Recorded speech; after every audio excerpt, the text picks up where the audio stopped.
반갑습니다. 제가 굉장히 부족한 사람인데 목사님께 쫄라서 마지막에 강단에 서게 됐습니다. 짧게 나누겠습니다. 불쌍한 마음으로 봐주시면 감사하겠습니다.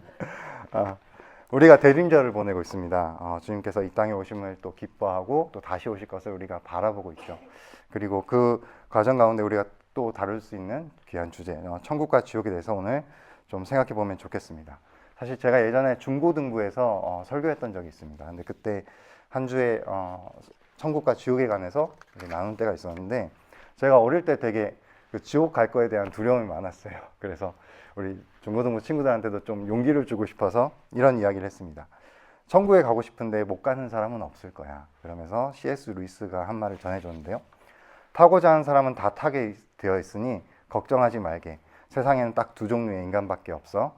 하나님께 당신의 뜻이 이루어지이다 라고 말한 인간들과 하나님의 입에서 끝내 이래 그래 네 뜻대로 되게 해주마 라는 말을 듣고야 마는 사람들. 지옥에 있는 사람들은 전부 자기가 선택해서 거기 있게 된 걸세. 제가 이렇게 이 이야기를 해주면서 천국에 못 가는 사람 없을 거다 라고 이렇게 이야기 해줬는데, 루이스가 한 말도 제가 한 말도 사실 성경적으로 큰 문제 없습니다. 성경에서 누구나 천국에 오고 싶은 사람은 오라고 이렇게 초청을 하니까요. 하지만 제가 막상 이렇게 설교를 하고 나니까 한쪽에 마음 한켠이 약간 깨림칙하더라고요. 과연 이 말씀이 천국 가고 싶어하는 사람은 모두 천국에 갈 거라는 이 말이 우리가 과연 안심하게만 하는 그런 문장일까 생각하게 됐습니다. 먼저 누가복음 14장에 천국 잔치 비유가 있는데요. 찾지 않겠습니다. 시간이 없어서. 그 비유에서 잔치를 준비한 주인공은 수많은 사람들을 초청합니다. 그리고 시간이 되니까 종들을 다시 보내서 잔치 장소로 오라고 말을 했죠. 그런데요, 사람들이 가지 않는다고 하는 거예요. 누구는 밭을 샀다고, 누구는 소를 샀다고, 누구는 장가 들었다고 안 간다고 합니다. 사실 뭐 소 샀다고 밭 샀다고 잔치 안 갈 이유는 없잖아요. 급한 이유가 아니잖아요. 뭐 잔치 간다고 뭐 소를 달라고 하는 것도 아니고 밭을 달라고 하는 것도 아닌데, 그런데 심지어 이스라엘 지방에서 이러한 그 잔치 초청을 거절하는 것은 굉장히 무례한 일이에요. 뭐 전쟁을 하자는 얘기 같다는 표현도 하던데, 근데 왜 사람들은 이렇게 거절했을까요? 제가 생각하기에는 이 잔치에 사람들이 그렇게 매력적인 게 없었던 것 같아요. 밭이나 소를 갖는 것보다, 그리고 행복한 가정을 꾸미고 쉬는 것보다 더 매력적인 것이 이 잔치에 없다고 본 것입니다. 이걸 좀 이해하기 쉽게 하기 위해서 제 나름대로 소설을 한번 지어봤습니다. 한번 읽어드릴 테니까 들어봐 주시면 감사하겠습니다. 어느 날 길을 걷다가 갑자기 무언가 퍽 하는 소리가 나더니 그대로 나는 바닥에 엎어지고 말았다.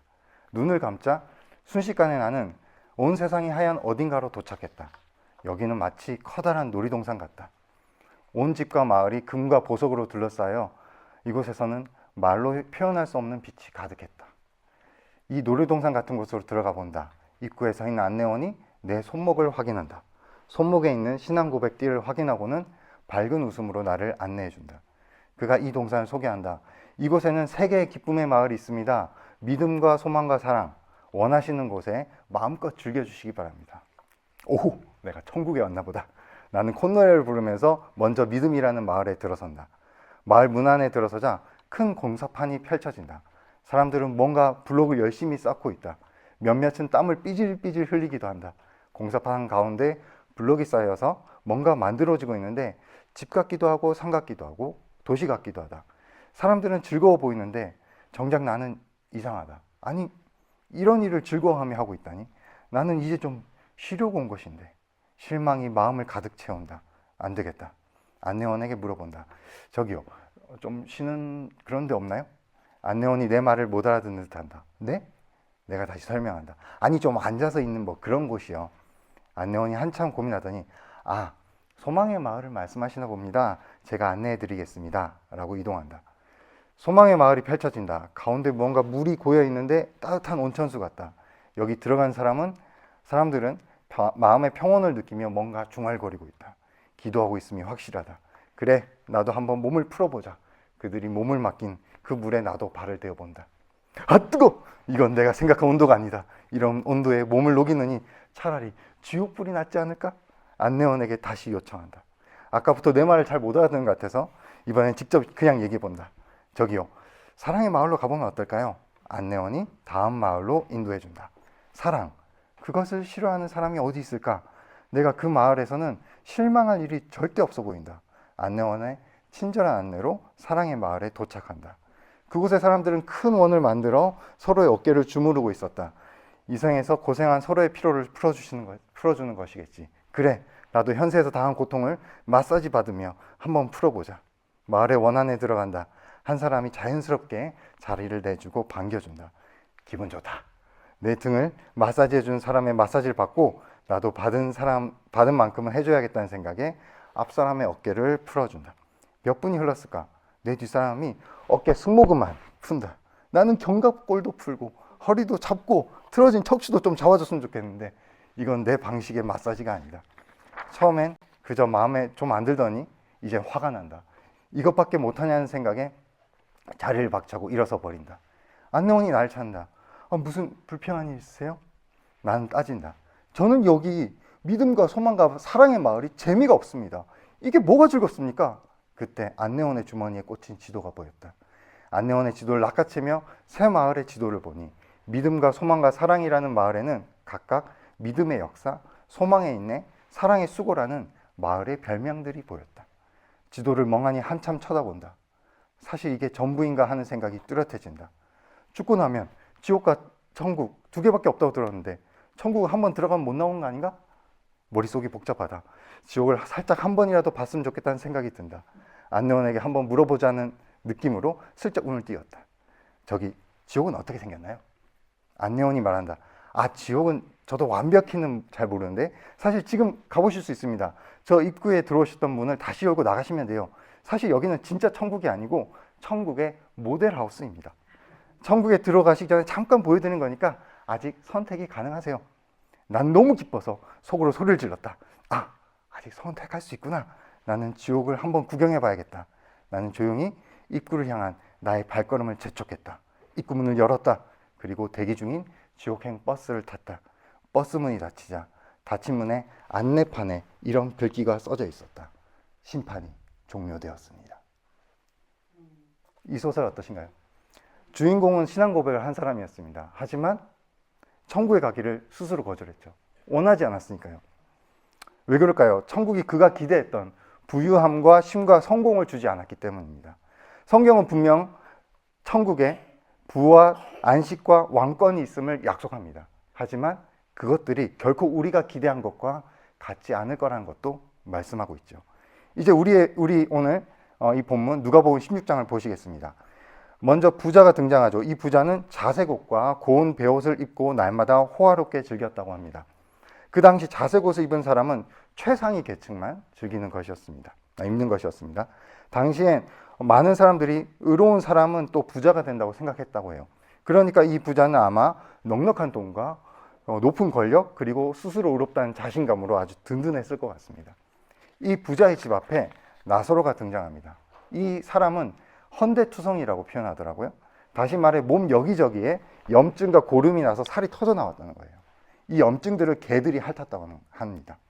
옛날 이스라엘에서는 개가 그렇게 좋은 이미지가 아니었어요. 성경 여기저기에서 개들은 시체의 피를 핥고 죽은 자의 살을 먹는 존재였습니다. 또 사람들은 개에게 절대로 직접 빵을 주지 않았죠. 상에서 떨어지는 부스러기를 먹는 존재였으니까요. 즉 개가 나사로의 염증들을 핥았다는 건 이 나사로가 멸시받는 개와 동일한 수준으로 취급받았다는 사실과 또한 시체와 거의 같은 수준의 건강 상태를 유지했다라는 그 말을 표현합니다. 그런 나사로가 부자 아저씨의 집의 대문 앞에 버려져 있습니다. 그러니까 그는 어디에서도 돌봄을 받지 못하고 이곳에 버려진 거고 이 비참한 상태에서 나사로가 부자에게 도움을 받지 못하고 죽은 거죠. 이 나사로가 아브라함의 품에 갑니다. 이스라엘 풍습에 따르면 그 당시 천국은 아브라함의 품에 안기는 곳으로 표현이 되었습니다. 이 나사로가 왜 천국에 가는지에 대해서 비유 이야기에는 침묵합니다. 대신 흥미로운 사실은 주님이 그의 이름을 아신다는 겁니다.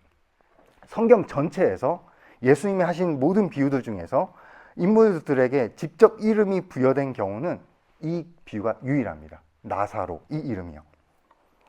저는 이것을 볼 때마다 우리의 구원이 우리의 선함이나 능력 때문이 아니라 하나님의 부르심 때문이라는 복음이 떠오릅니다. 나사로가 천국에 갈 수 있었던 이유는 사실 하나님이 그를 긍휼히 여겨주시고 불러주셨기 때문이죠. 그런데 여기서 더 놀라운 점은 부자가 지옥에 와 있다는 겁니다. 이 부자는 지옥에서 아브라함을 아버지라고 불렀어요. 이는 그가 아브라함의 자손이라는 뜻이지요. 그런데 당연히 지옥 갈 일이 없을 것 같은 이스라엘 자손인 그가, 그것도 그 당시 의로움의 상징인 부자가 왜 지옥에 와 있는 건가요? 그는 아브라함을 아버지라고 불렀고 아브라함도 그를 아들이라고 분명히 불러주는데 부자는 아버지 아브라함의 본을 받은 적이 없습니다. 아브라함은요, 물론 죄도 많고 실수도 많았던 사람이지만 한 가지 잘하는 게 있었어요. 그것은 나그네를 돌보는 것이었습니다. 창세기 18장에서 아브라함은 자신의 장막에 앉아있을 때 자기 눈앞에 세 사람이 등장한 것을 발견합니다. 그때 어떻게 했죠? 먼저 엎드려서 인사하고 발을 씻고 나무 아래에 쉬게 해주고 아내에게 여보 떡 좀 준비해줘 얘기한 다음에 급하게 치즈와 우유와 송아지로 식사를 대접했습니다. 그런데 여기 부자는 어떻습니까? 23절, 24절 보시면 부자가 나사로가 누군지 바로 알아보고 그의 이름을 불렀다고 돼 있어요. 즉 부자는 살아있을 때부터 지금까지 나사로가 누군지 알아봤다는 겁니다. 하지만 그는 나사로를 돌보지 않았던 거예요. 바로 부자는 아브라함이 했던 것과 정반대의 일을 한 것입니다. 그래서 지금 부자는 불꽃에서 괴로워하면서 이제 구걸하는 처지가 되었습니다. 근데 여기서 몇 가지 부자의 행동에 중요한 특징이 보입니다. 첫 번째는요, 부자는 지금 천국에 있는 나사로를 만났는데 자신의 생전에 나사로를 무시하고 버려둔 것에 대한 용서를 구하지 않습니다. 나사로가 그렇게 비참하게 죽었는데도 그는 오히려 나사로에게 미안해하기는커녕 24절, 27절에 여전히 부려먹은 듯하는 인상으로 말하고 있다는 거죠. 여전히 그는 부자를 자기보다 낮은 종의 수준으로 보는 거 아닌가 하는 의심이 듭니다. 만약 그게 아니라고 해도 그는 나사로를 무정하게 대한 것에 대해서 기억하지도 않았고 지금도 관심이 없습니다. 두 번째 부자의 특징은요, 그는 지금이라도 자신의 죄를 용서해 주시고 자신을 이곳에서 건져서 천국에 보내달라는 이야기를 하지 않습니다. 물론 그는 지옥에서 고통스러워했어요. 그래서 아브라함에 계속 불가능한 일들을 요구하고 있습니다. 무엇이죠? 자신의 혀를 시원하게 하는 일이나 자기의 가족들에게 나사로를 보내달라는 그런 것을 요구합니다. 이건 불가능한 요구잖아요. 그런데 그렇게 불가능한 것들을 계속 요구하는 이 부자가 정작 자신을 천국으로 데려가 달라는 이야기는 하질 않습니다. 그가 지옥을 피하는 것에는 관심을 갖고 있지만 그렇다고 천국을 그렇게까지 가고 싶어 하진 않는 것 같습니다. 마지막으로요, 이 부자는 여전히 자신이 충분한 도움을 받지 못해서 이 지옥에 왔다고 생각합니다. 부자는 자신의 동생들이 만약 율법 외에 죽은 자가 살아서 걸어가는 듯한 그런 생생한 기적을 보여준다면 지옥에 가지 않을 거라고 말하죠. 그 말은 부자 자신도 어떤 특별한 기적이 있었으면 이 지옥에 오지 않았을 거라는 생각이 있다는 겁니다. 하지만요, 아무리 특별한 기적을 보여줘도 하나님이 초리얼 막 VR로 지옥이 어떤 건지 이렇게 생생하게 보여줘도 부자는 절대 천국에 가지 못해요. 그 이유를 지금 부자가 스스로 보여주고 있어요. 부자는 지금 이 지옥에 와 있습니다. 지금 이 지옥의 고통이 무엇인지 실시간으로 체험하면서도 나사로 앞에서 결코 긍휼함도 회개도 보여주지 못하고요. 게다가 아브라함의 품에 안고 싶은 간절함도 보여주질 못합니다. 지금 그는 지옥에서 자신이 받는 고통이 싫다고 그저 투정만 부리고 있는 거죠. 많은 신학자와 목사님들에게 죄의 본질이 무엇이냐고 물어보면 많은 분들이 그것은 자기중심성, 에고센트리즘이라고 대답합니다. 이 부자는 지옥의 고통 속에서 결코 자기중심성을 떠나지 않습니다. 지옥에서 부자로부터 관찰할 수 있는 것은 그저 목마름, 충분한 기적이 없다는 핑계, 그리고 나사로를 향한 변함없이 낮은 시선, 그뿐입니다. 이 모든 것은 결국 그가 자기 고통, 그리고 자기 가족이 받을 고통, 이거 외에는 관심이 없다는 거죠. 그럼 어떻게 할까요? 여러분 혹시 제가 아까 말씀드린 그 소설을 생각하시면서 절대 문을 다시 열고 나가면 안 되겠구나. 버스는 타지 말자. 여보 우리 죽을 때 우리 버스는 타지 말자. 뭐 이렇게 얘기하는 이야기가 아닙니다. 사실 우리가 죽고 나서 나는 그런 소설성 모델 하우스 같은 것은 사실 없습니다. 하지만 성경 66권이 한 목소리로 여기 우리 살아있는 이 땅에 천국의 모델 하우스가 있다고 말합니다. 하나님이 천국을 본따서 만드신 곳, 그리고 우리의 자기중심성을 발견하고 고칠 수 있는 그곳이 사실 여기에 있습니다. 바로 여기 지금 우리가 모인 이 모임, 이 교회가 바로 천국의 모델하우스란 것입니다. 성경은 우리 모임이 성전이라고 말합니다. 그런데 계시록은 주님께서 다시 오실 때 거룩한 하나님의 나라, 천국이 하늘에서 내려온다고 말하는데요. 이 천국이 바로 완성된 성전이라고 표현합니다. 그러니까 마지막 날 하늘로부터 내려올 천국이 완성된 성전이라면 교회는 그리스도의 피로 세워진 성전으로서 천국의 진정한 모델하우스입니다. 즉, 교회가 천국이 어떻게 생겼는지 볼 수 있는 모형이라는 거죠. 그래서 소설 속의 마을들이 아니라 이 교회에서 우리는 믿음과 소망과 사랑을 보여야 합니다. 바울은 초대교회 중 하나인 데살로니가 교회에 어떻게 믿음과 소망과 사랑을 이루었었는지 이렇게 표현했었습니다. 너희의 믿음의 역사와 사랑의 수고와 우리 주 예수 그리스도에 대한 소망의 인내를 우리 하나님 아버지 앞에서 끊임없이 기억함이니. 바울은 믿음이 있으면 활동을 하게 된다고 말합니다. 사랑이 있으면 수고하게 된다고 말합니다. 소망이 있으면 인내하게 된다고 합니다. 열매 맺는 믿음과 소망과 사랑의 모습은 이런 모습이라는 거죠. 우리가 정말로 이 땅에서 천국을 바라보고 있다면 그 활동과 수고와 인내를 이 교회에서 열매 맺도록 노력해야 하는 것입니다. 저는 지금 여러분에게 천국의 자격을 묻고 싶은 것이 아닙니다. 활동과 수고가 인내가 얼마나 충분한지 확인하려는 건 더더욱 아닙니다. 제가 묻고 싶은 것은 여러분이 이 믿음의 역사와 사랑의 수고와 소망의 인내를 이 공동체에서 정말로 바라고 원하느냐라는 것입니다. 우리는 모두 주님께서 속히 다시 오시기를 바라고 또 천국을 소망하고 있습니다. 이 대림절 기간에 특별히 이 한 주 여러 가지 느끼면서 더더욱 주님을 바라보게 되죠. 그러나 우리가 혹시 진정한 천국의 의미를 잊어버린 채 내 안식과 내 풍요와 내 성공을 위해서만 천국을 바라는 건 아닌지 생각해 보면 좋겠습니다. 저는 우리가 주님을 기다리는 만큼 이 땅의 교회에서 우리의 믿음과 소망과 사랑이 열매 맺기를 꿈꿨으면 좋겠습니다. 절망적인 어려움과 상처 속에서 하나님이 이 교회를 통해 천국을 완성해 주시길 함께 기도해 주시면 좋겠습니다. 그리고 이 안에서 나의 부족함과 나의 자기 중심성을 늘 안아주시는 하나님을 바라보고 즐거워했으면 좋겠습니다. 제가 아까 소개드린 그 소설이요, 사실 시리즈물입니다. 2탄이 있습니다. 그래서 오늘 제 설교를 이 2탄으로 맞춰 보려고 합니다. 그 천국의 모델하우스를 자꾸 이야기하는데 사실 그게 아까 말씀드린 대로 바로 이곳 교회라는 점을 유념해 주시면서 들어주시면 감사하겠습니다. 어느 날 갑자기 정신을 잃자 온 세상이 하얗게 변했다. 나는 입구에 서 있는 안내원을 만나 그의 인도를 받아 천국의 모델하우스라는 마을에 도착했다. 안내원의 말에 따르면 이곳에는 세 개의 기쁨의 마을이 있다고 한다. 믿음, 소망, 그리고 사랑. 먼저 믿음이라는 마을에 들어선다. 이 마을에 도착해서 나는 사람들과 함께 블록을 열심히 쌓아본다. 그러나 내가 가진 블록들은 전부 울퉁불퉁하고 너무 더럽다. 하나같이 옆 사람과의 블록과도 이 건축물에도 도저히 맞아 보이지 않는다. 더 이상 안 되겠다. 안내원을 부른다. 안내원에게 부탁해서 소망의 마을로 가본다. 마을 한가운데 탕이 있다. 뜨거운 물속에 앉아서 다른 사람들과 함께 기도해 본다. 생각보다 너무 뜨겁다.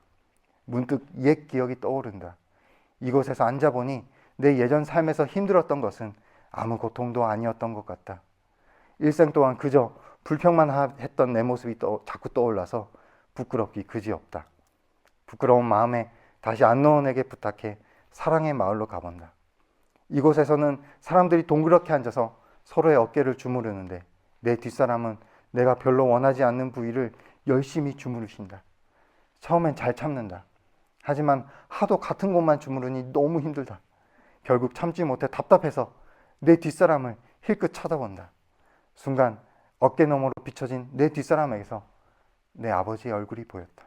일평생 나를 왜 이 정도로밖에 사랑해주지 않냐고, 신앙생활을 왜 그따구로밖에 못하냐고, 그리고 왜 나를 더 배려해주지 않았냐고 원망만 했던 내 아버지였다.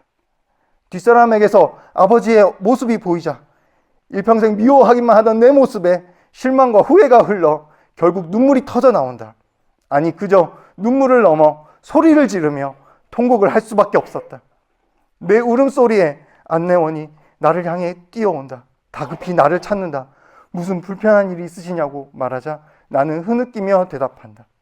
안내원님, 저는 여기 믿음과 소망과 사랑의 마을을 견딜 수가 없습니다. 저는 이곳에 합당한 사람이 아닙니다. 안내원님, 저를 도와주십시오. 저는 천국에 살 자격이 없습니다.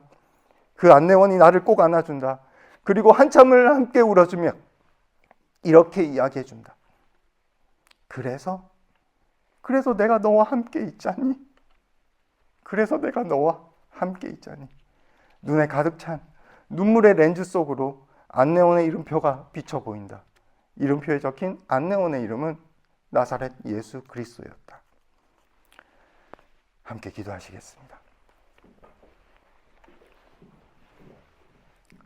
주님, 저는 늘 제 자신만 생각했습니다. 그래서 천국도 제가 더 쉬는 곳으로, 제가 더 잘 되는 곳으로, 제가 갖고 싶은 것을 모두 갖는 곳으로 생각했었습니다. 그래서 당신이 세우신 그 하나님 나라를 가벼이 여기고 주님이 주신 교회를 가벼이 여겼습니다. 주님, 저는 자격이 없습니다. 늘 자격이 없습니다. 하지만 오늘도 저의 이름을 불러주시며 이 교회로 불러주셔서 감사합니다. 제 몸과 마음을 이끌어주사 늘 믿음의 역사와 사랑의 수고와 소망의 인내를 이루게 하소서. 감사를 드리며 예수님의 이름으로 기도드립니다. 아멘.